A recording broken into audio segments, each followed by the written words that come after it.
मारूफ गुलकार बिलाल सईद ने इंकशाफ किया है कि वो हाफिज कुरान हैं। बिलाल सईद ने एक शो में बतौर मेहमान शिरकत की, जहां उन्होंने इंकशाफ किया कि वो हाफिज कुरान हैं। ताहम बाद में गुलकारी को बतौर पेशा अख्तियार किया।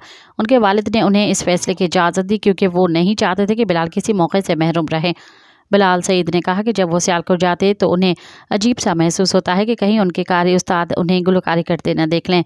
भारत में अपने काम के तजुर्बे के हवाले से गुफ्तगू करते हुए बिलाल सईद ने बॉलीवुड इंडस्ट्री की पेशेवराना महारत को सराहते हुए कहा कि भारतीय इंडस्ट्री में चाहे कोई सुपरस्टार हो या जूनियर आर्टिस्ट, सबको अपने मुआहिदों की मुकम्मल पासदारी करनी होती है, जो एक अच्छा असूल है। बिलाल सईद ने मशवरा दिया कि पाकिस्तानी इंडस्ट्री को भी इसी तरह के असूल अपनाने चाहिए ताकि मज़ीद तरक्की मुमकिन हो। मज़ीद ख़बरन ऐं तफ़सीलात लाइ विज़िट कयो असांजी वेबसाइट www.awamiNewsHD.com ऐं ॾिसंदा रहो अवामी न्यूज़ HD।